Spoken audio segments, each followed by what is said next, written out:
Hey, what's up guys? Hindi tayo mamigay ng pera. So, meron lang ako ditong bagong polymer banknote na nirelease lang nitong December 2024. So, yung unang polymer banknote ay nirelease nung April 2022. Tapos nasundan uli nitong bagong polymer banknote last year lang.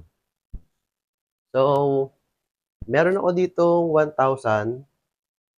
Tapos next ay 100. Next ay 50.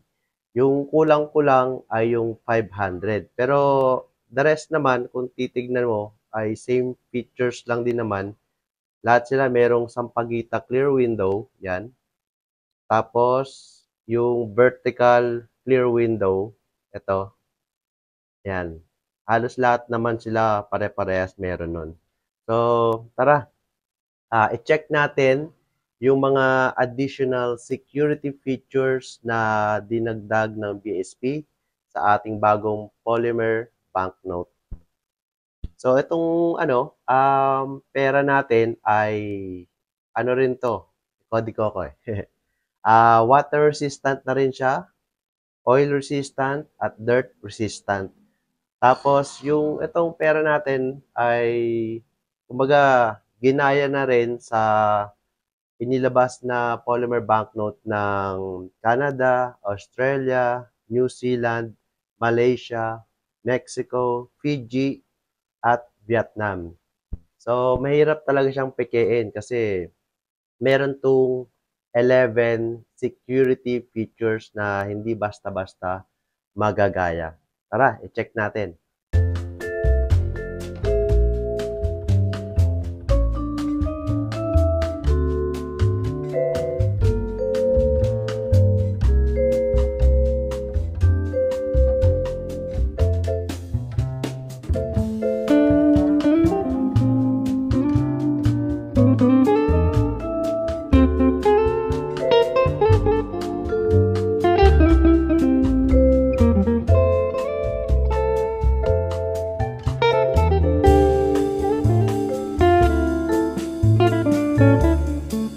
Kung mapapansin nyo guys, ito yung nawala sa bagong polymer banknote na nirelease nung December 2024. Yung mga iba-ibang kulay na yan, napansin nyo yan. Yan yung wala na doon sa bago. Yan. Yan. Yan, kikita nyo, ganda no? Yung mga yan, yan yung nawala or tinanggal nila doon sa bago. Yan nyo. Wala. Halos wala oh. Diba? Kasi itong 500 na to na mayroong parrot, ito yung nirelease nila noong December 2022, noong April. Ayan. Pero yung mga bagong pera ngayon, wala na siya noon, mga bitak-bitak na yun. Kalimutan ko na lang kung anong tawag dun. Yun yung nawala sa bagong pera natin. Yan. Dapat meron kayong ganito, money detector. O kaya basta anything na may UV light, madedetect nyo na yung pera kung peke. So, yan.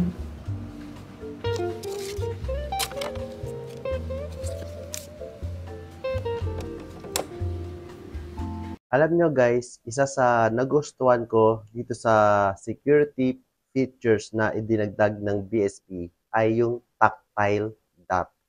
Makikita nyo yan sa pinaka taas dito. So, sa 1,000, meron siyang 1, 2, 3, 4, 5 na tactile dot. Sa 50, meron siyang dalawa. 1, 2. At sa 100, meron siyang 1, 2, 3. Makakapa nyo kagad siya. Yan. Tapos sa 500, meron yung 4 na tactile dot. So, ang maganda dito sa tactile dot na to, ito ay para sa akin, para sa mga kaibigan natin na may disability. So, halimbawa, 'di ba, pag pumasok tayo sa o sumakay tayo sa elevator, yung mga numbers doon na 1, 2, 3, 4, 5 and so on, meron din yung mga tactile dot na kapag pumasok yung isang halimbawa, bulag, pag kinapa niyo yung 1, alam niyo na kaagad yung number na yon na merong ganitong design na isang dot, number ano yun, first floor, tapos yung second floor, halimbawa, tatlong dot naman na pa L, ganyan, alam na kagad nila na yun ay second floor. So, ganun din yung nilagay nilang additional na features dito sa ating bagong polymer na banknote. So, yun lamang guys. Thank you for watching.